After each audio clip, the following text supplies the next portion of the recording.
Trump, Kim converge on Singapore ahead of high-stakes summit by Foster Klug, Catherine Lucy and Zeke Miller. Singapore, AP, President Donald Trump and North Korean leader Kim Jong-un converged on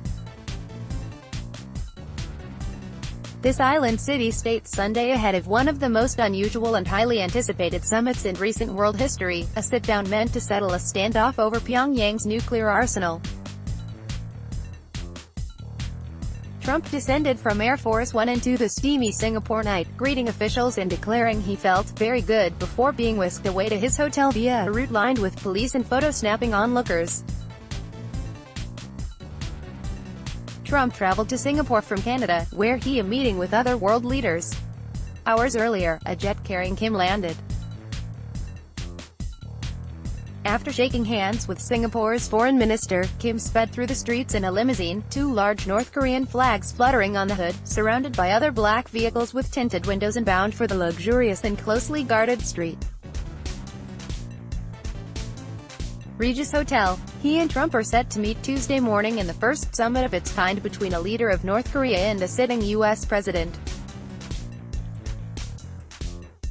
The North has faced crippling diplomatic and economic sanctions as it has advanced development of its nuclear and ballistic missile programs. Kim smiled broadly Sunday evening as he met with Singapore Prime Minister Lee Hsien Loong. The entire world is watching the historic summit between North Korea and the United States of America, and thanks to your sincere efforts, we were able to complete the preparations for the historic summit, Kim told Lee through an interpreter. Trump is set to meet with Lee on Monday. Trump has said he hopes to make a legacy-defining deal for the North to give up its nuclear weapons, though he has recently sought to manage expectations, saying more than one meeting may be necessary. The North, experts believe, stands on the brink of being able to target the entire U.S. mainland with its nuclear-armed missiles, and while there's deep skepticism that Kim will quickly give up those hard-won nukes, there's also some hope that diplomacy can replace the animosity between the U.S. and the North. U.S. and North Korean officials are set to meet Monday morning in Singapore to make final preparations for Tuesday's meeting. White House Press Secretary Sarah Huckabee Sanders said Sung Kim, the U.S. ambassador to the Philippines who has taken the lead on policy negotiations with the North, will hold working group with a North Korean delegation. The North Korean autocrats' every move will be followed by 3,000 journalists who have converged on Singapore, and by gawkers around the world, up until he shakes hands with Trump on Tuesday. It's a reflection of the intense global curiosity over Kim's sudden turn to diplomacy in recent months after a slew of North Korean nuclear and missile tests last year raised serious fears of war. But it was only Monday morning in North Korea that the government news agency reported that Kim was in Singapore, had met with Prime Minister Lee Hsien Loong and would meet Trump on Tuesday. One dispatch by the Korean Central News Agency said North Korea and the U.S. would exchange wide-ranging and profound views on establishing new relations, building a permanent and durable peacekeeping mechanism, achieving denuclearization and other issues of mutual concern, as required by the changed era. Part of the interest in Tuesday's summit is simply because Kim has had limited appearances on the world stage. He has only publicly left his country 3 times since taking power after his father's death in late 2011, traveling twice to China and once across his shared border with the South to the southern part of the demilitarized zone for recent summits with the leaders of China and South Korea, respectively. But it's Kim's pursuit of nuclear weapons that gives his meeting with Trump such high stakes. The meeting was initially meant to rid North Korea of its nuclear weapons, but the talks have been portrayed by Trump in recent days more as a get-to-know-you session. Trump has also raised the possibility of further summits and an agreement ending the Korean War by replacing the armistice signed in 1953 with a peace treaty. China and South Korea would have to sign off on any legal treaty. It's unclear what Trump and Kim might decide Tuesday.